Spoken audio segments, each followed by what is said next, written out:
This is Echoes of a Crime. My name is Jesse Crossan. Some crimes make the local news, other crimes make national headlines. Others still are talked about around the world for years or even decades. But no crime, no matter how big nor how small, just starts the day of the crime. This is a tragic case of Andrea Yates. We're going to look at some of the details, we're going to talk about this. It's something that I can relate to, because when I was in prison, there were guys that I met, and I didn't understand why they were in prison.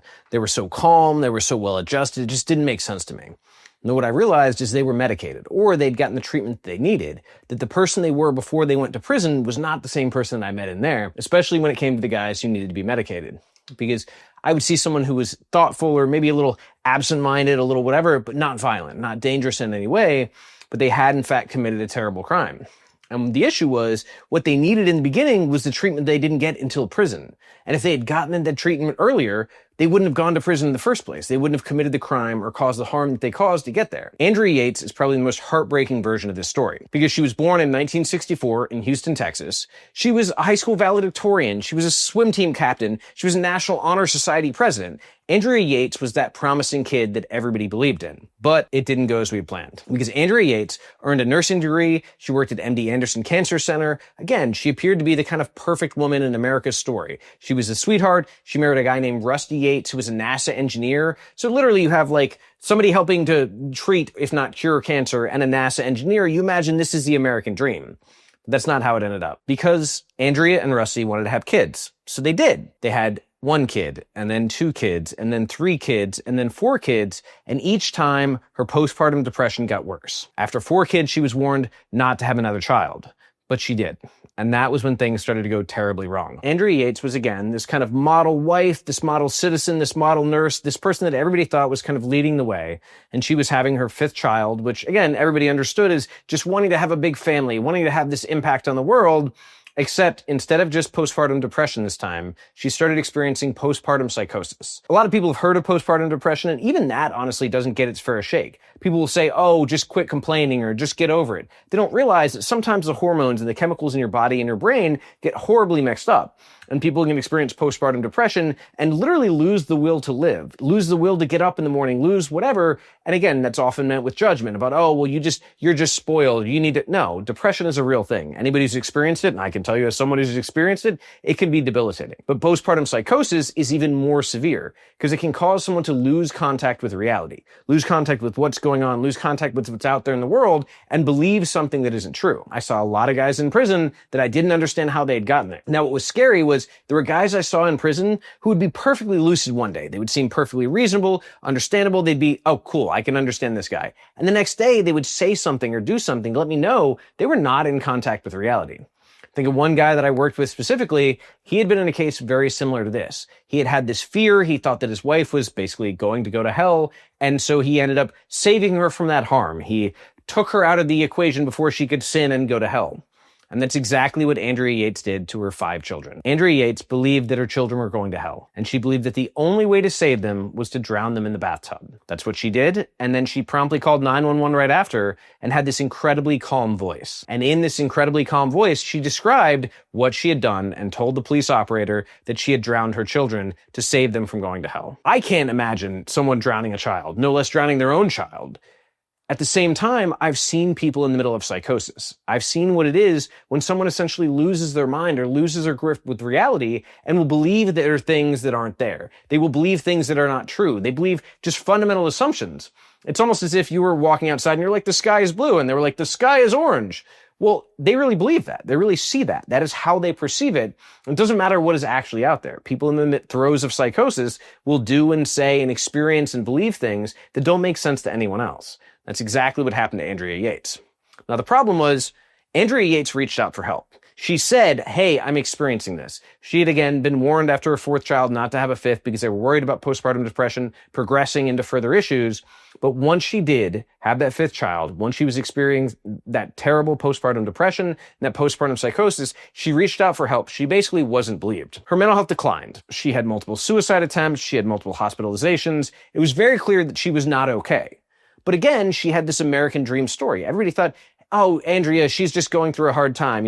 Sometimes that happens with women. Again, this very kind of demeaning, misogynistic thing. But once we get her some help, she'll be fine. She loves her children.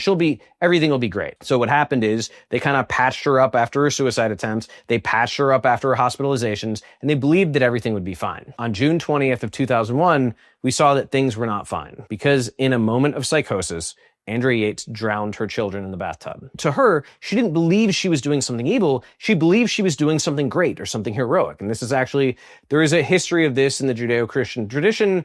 We don't necessarily want to get into specifics, but the belief that you basically have to kill the sinner to save them from sin. This was what she believed. This is very representative of psychosis. This is, again, what the man in prison did. He had a different religion, but he had a very similar perspective that he had to save his wife because he didn't want her to go to hell for all eternity. So if he could take her life now, that would spare her that suffering. Andrea Yates did that and calmly called and explained that that's what she had done. Now, initially, Andrea Yates was found guilty of capital murder and sentenced to, I believe, 40 to life. Basically said that you had intended to kill these people, you had malintent, you had malice in your heart, you did this. But after an appeal, she was actually found not guilty by reason of insanity. And I think that makes sense because when we try someone, we're trying by a jury of our peers, and most people can't imagine choosing to kill your own children or hurt someone or take a life.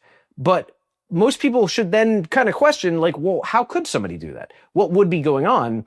And the only rational explanation, the only reasonable explanation is that person was not in contact with reality. That person was not in a good state of mind. They weren't where the rest of us would be. By understanding that, we could then say they were not guilty by reason of insanity. They were not able to comprehend the consequences of their actions because her mind, she wasn't ending her children's lives. She was saving her children. And mens rea, basically mind of the crime, the intention of the crime is really what comes into play. And if she was believing that she was saving her children, well, one, that shows that she was not in contact with reality, or at least reality as we understand it. And two, it shows that that was not her intention. It's again, what would have happened if she had gotten help?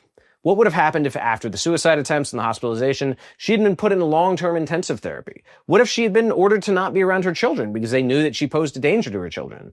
And even this is more not a physical danger, but people who are suffering from severe depression, the children can suffer wounds from that. They can have trauma from that. They can begin to believe that they don't matter or begin to believe that it's their job to parent the parent or to make things okay or to step up in whatever way. And that in itself is traumatic. It doesn't necessarily put the child in danger of their life, but it can create wounds that later lead to serious problems.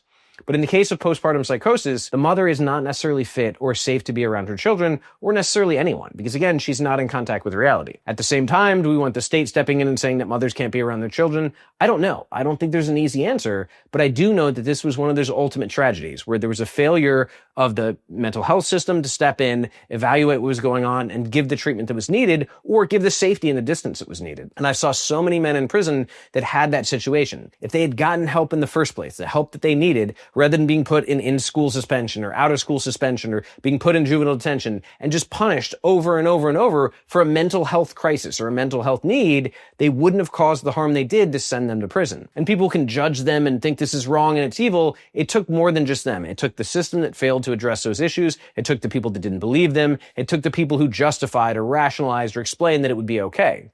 When we have this system of punishment, you cannot punish away mental illness. You cannot punish away the things that so often lead someone to prison, especially in the case of psychosis. And let me tell you, you can't punish away psychosis. If somebody is going mad and you, beat them with a stick or stick them in a hole or make them sit with their feelings in long-term solitary confinement, it is not going to address the underlying issue. Sometimes it takes medication, sometimes it takes therapy, sometimes it takes any number of interventions, but what we know doesn't work is just punishing someone. In this criminal legal system we have that is all about punishment, that is all about taking people and locking them up and making them pay for their crimes, where do we fit in the idea of therapy? Where do we fit in the idea of treatment? And not just treatment after the fact, although I still think that that's relevant if most people are going out one day. Where do we put treatment before they commit a crime? Where do we put treatment when people first reach out for help, when people are desperate, when people are in need? And at what point do we take a responsibility if that treatment need isn't met, that we as a society play a role in the outcome that happens? I think of a guy named White Folk, and that wasn't his real name, but that was a name he went by. I remember there were days that I talked to him and he was more or less lucid. Like you could kind of understand, he would talk about stuff or say, when I go home, I'm going to get this girl. And there were other days that he was just completely out of his mind, that he would be talking at the wall, that he'd be kind of snapping back and forth. He had almost these weird nervous tics or these reactions that like clearly weren't voluntary. They weren't conscious. They seemed to be almost like he was possessed. Like if you imagine that. And I remember they moved me in the cell with this guy. Actually, they moved him in the cell with me. And I started complaining. I was like, look, man, I will live with anybody, but this guy is not stable. He's not doing okay. Went back and forth. I remember I wrote mental health and I was like, hey man, this guy needs help. Like this guy needs help. He is not okay. He's yelling bloody murder at the wall. He's saying he's going to do this. He's talking about this thing that he did. And mental health was like, you can't request mental health assistance for another person. They have to request it themselves. And finally, I did everything I could. I went up the chain. I went everywhere. And I had one watch commander. And this is essentially the staff who's in charge of the prison during that watch commander, during that period of time. He came by the cell while I was laying in bed. And this guy was just snapping out on the top bunk, yelling at the wall, doing these weird tics, going back and forth. And I remember he called me to the office after that. He was like, man, I've never seen anything like that in my life. We're going to try to get you out of that cell. We're going to try to get you to move somewhere else. But the thing was, that didn't lead to him getting treatment. This was a guy who needed to be medicated, who needed treatment, who needed something. But instead, they moved me out. They moved somebody else in. He continued to snap out. He continued to have problems. He got stuck down in the hole. So they put him in the hole where he has no interaction with other people. He basically goes further into a psychosis, goes further into this place of delusion of not knowing what's going on until he ends up cutting himself. He ends up basically losing a lot of blood as he has harmed himself. And he's like throwing blood all over the walls and he's going crazy. And everybody said, oh, what a shame. No, we knew from the beginning. We knew from the first time that I contacted them and told them this guy was not stable. He was not doing well. He was delusional. He was psychotic. When I said that, they could have taken notice. Now, I don't know what the ethics are. I don't know what the laws or the rules around that are, but someone was a danger to himself and to others. And it took him harming himself for them to recognize he was, in fact, a danger to himself and others. Andrea Yates didn't just harm herself. She harmed her family. She harmed her children. What would have happened if the first time somebody raised an alarm, we were to say, hey, let's really take this serious. Let's not justify this. Let's not say this is just a woman being emotional or one of these other misogynistic things. Let's actually evaluate. Let's really see what's going on when someone is experiencing postpartum depression and eventually postpartum psychosis. I wonder if those kids would be alive today if the system had been able to take her more seriously, or if the clinicians had been better trained, or we had simply been more understanding of the fact that this is one possibility.